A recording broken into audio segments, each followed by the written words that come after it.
something radical and revolutionary, you haven't seen nothing yet. We're about to march around the city 7 times and shout, and the wall's gonna come down. You ain't seen nothing yet, baby.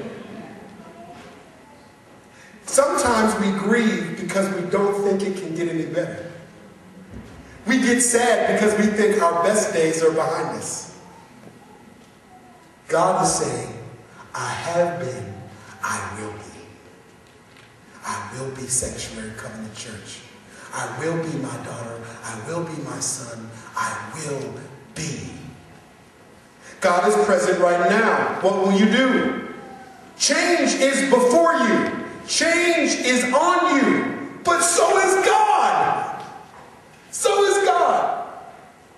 And I don't think change can outdo God.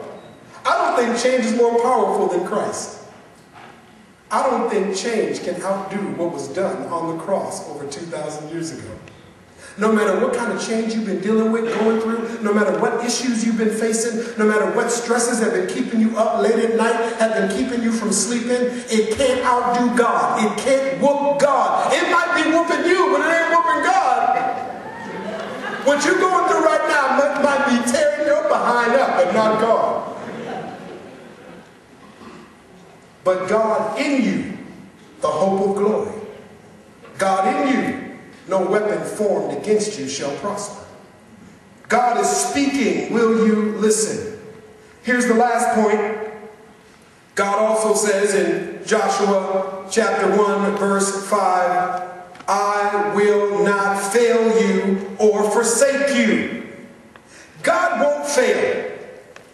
So, our obedience to God aligns us with God being unable to fail. Let me say that again. God won't fail.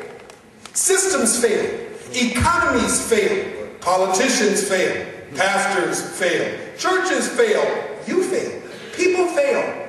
Failure happens. But guess what? God doesn't fail. So, the best thing we can do in a fallen, failed world is to use our obedience to God as a way to line ourselves up with the fact that God doesn't fail. Obedience lines you up with God's will. It aligns you with the truth that God doesn't fail. You can rise above failure. You can learn from failure. Can make you better when you have God who doesn't fail, equipping and empowering you daily. Because God doesn't fail. Obedience lines us up with a God who doesn't fail. What does fail mean? Fail means to be a slacker. Slacking. That's what fail means. God's not a slacker. Failure means to cease. God doesn't cease. God hasn't ceased being all-powerful, all-knowing, all-God. God hasn't ceased moving. God hasn't ceased transforming. God hasn't ceased being compassion, mercy, and justice. God doesn't fail because God don't cease. Fail means forsake. God doesn't forsake. He said that. It's right there in Joshua chapter 1. Fail means let alone. No matter how much you run, God is not going to let you alone. God's going to keep pursuing you with his love, with his mercy, with his grace, with an opportunity to be matured and changed. Fail means be still. God calls us to be still, but God is not still.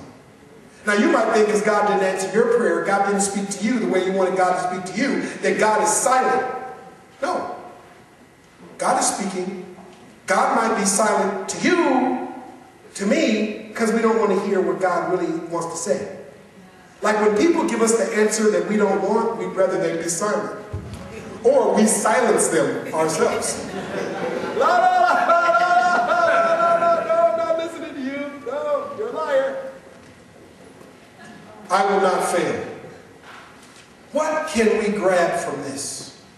Well, one, we must be strong and courageous during times of change.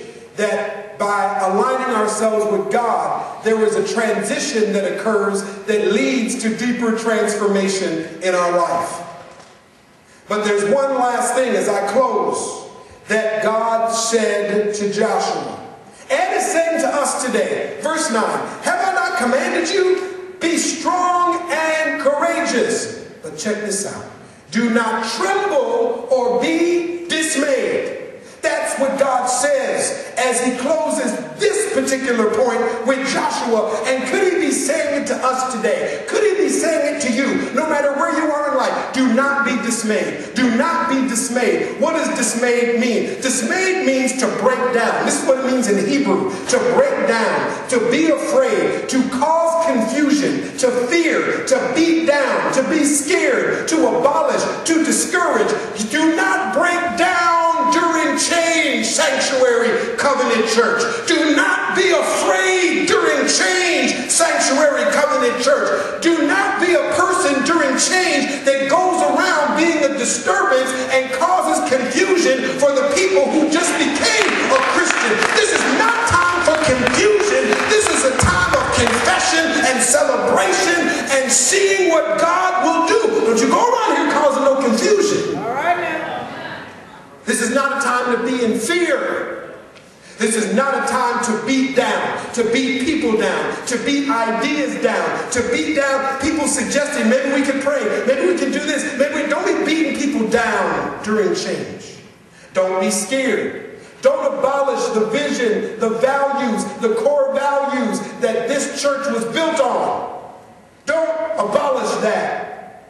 And don't discourage the process. Pray for our elder board. Pray for the search team. Pray for Wiley Scott, the chair of our elder board.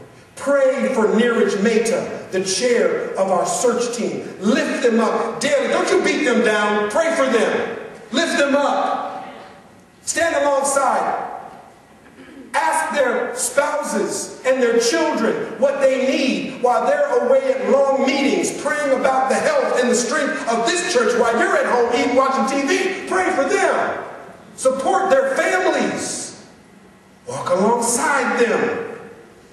Do not be dismayed. Why? Because God will take care of you. If you recognize God's presence, if you know that God speaks, if you're obedient to what God says, God will take care of you. There was a hymn written by W. Stillman Martin said, do not be dismayed. Whatever betide, God will take care of you. Beneath his wings of love abide. God will take care of you. God will take care of you through every day.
Stop by to say God will take care of change if you let him. Maybe today you're going through some changes.